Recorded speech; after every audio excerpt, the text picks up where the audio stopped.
Israel amasung Hamas ki lanfam numit kuni sijilakli.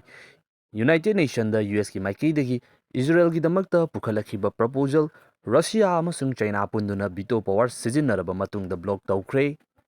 Mayam pumnamakpu anauba video update amada amukka hanna taramna ukchari video asida hauji soknariba Hamas amasung Israel ki lanfamgi anauba update singi matangda amuk punna miyeng tabinasi. Gaza ki mafam kaya amada Israel na hauji su lepa leitana air strike chathari. Israel na satharakliba attack asina maram oiduna Gaza shahar asida leiba mioi lak kunga humdoi manungda lak tara maridi mayum thadoknaduna safagadaba Gaza gi mafam kaya amada koichin chenduna lotnari aduga mioi lak taruk amana UN na hangliba setter singda sangjafam loduna leiri haina UN gi report amada fongdorakli. October 7 da Hamas ki maikaidagi Israel gi southern thangba jaga singda attack chatharakhraba matungda hana thamlamba blockade sing adudagi amuka hena chekshinba blockade kaya ama thamduna hauji Gaza hairiba mafam asida mapandagi lakadauba supply khudingmak Israel na thingjinduna thamli. Masina maram oiduna hauji Gaza da leiriba Palestinian misam sing asina chana thaknaba amasung ising phauba laisilaktabagi yamna chawba awaba ama mayoknari masida da nattana mafam aduda leiriba hospital sing adubu chalainabagi damakta generator gi darkar oiba field sing adusu changhalaktabana maram oiduna hospital da layengduna leiriba cancer naba amasung ICU da leiriba miyoi kaya adu siba yabagi fibam da leire. Masina maram oiduna United Nations gi maikaidagi Israel da hospital sing asi chalaibada darkar oiriba field sing asi changhalaknaba amasung miyam sing asigi darkar oiriba resource sing asi changlakpada athingba thamdanabagi damakta fongdokpa matamda Israel gi maikaidagi karigumba field sing asi Gaza hairiba mafam asida changsilakpa taragadi madu sijinaduna Hamas ki leiriba kangbu sing asina Israel gi mathakta amuk attack chatharakpa yai haiduna haujuk fawba namduna thingjinduna thamli. Israel gi maikaidagi northern thangba Gaza da leiriba misam sing asi southern thangba lomda oina hongdoknabagi damakta order thokhraba matungda makoina airstrike chathaba matamda northern Gaza da khakta nattana southern Gaza gi mafam kharadasu attack chatharakpa aikoina thingnare. Anauba lalong ama oina Israel Air Force singna chejai chaithariba aduda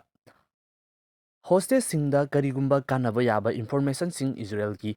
military da pibiraknabagi damakta chejai chaiba hokre.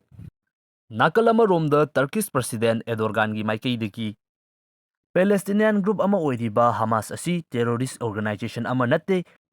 Palestinian miyoi sing amasung makoigi lambu ngak senaba amasung kannabagi damakta lanthengnariba liberation group amani haina mahakna fongdokre. Mahaki maikaidagi Western power singna Israel na Hamas ki mathakta retaliation oina chathariba attack asibu support tawi hairiba asi Western nation sing asigi oidaba tawsinaba tatni haina fongdokli. Turkish saruk ama oiriba NATO hairiba military alliance asida yauriba atopa country kaya amanadi Hamas hairiba group asi terrorist group amani haina lauthokhrabani. Turkey gi maikaidagi October 7 da Hamas na attack chathaba matamda Israel da leiramba misamsing sigiba adubusu condemn tawi adubu nakalama romda hauzik Israel na hena sathiba mawong amada Gaza da leiriba miyoising asida tawriba asi aranba amakhakni haiduna Erdogan na nungaitaba fongdokhi. Hauzik songnariba lanfam asida United States ki maikaidagi Israel right to self-defense amasung humanitarian pauses haiba humanitarian aid sing asi lakhanabagi damakta United Nations da pukhalakhiba resolution adu Russia amasung China na maikoigi permanent member oibagi power veto power asi sijinaduna hairiba proposal adu block tawkhre. Nakal amaromdana lanfam asigi damakta Russia na pukhalakhiba humanitarian ceasefire gi oiba resolution adusu bot masing darkar oiba chang adu fangba ngamdabadagi madudumasu mai pakpa ngamkhidre resolution adu pass tawnabagi damakta yamdrabada bot mapan fangfam thokpani adubu bot marikhak fangduna hairiba adusu pass tawba ngamkhidre. Masini hauzik leiriba fibam asi makhataba update amada amukhanna thengnarasi.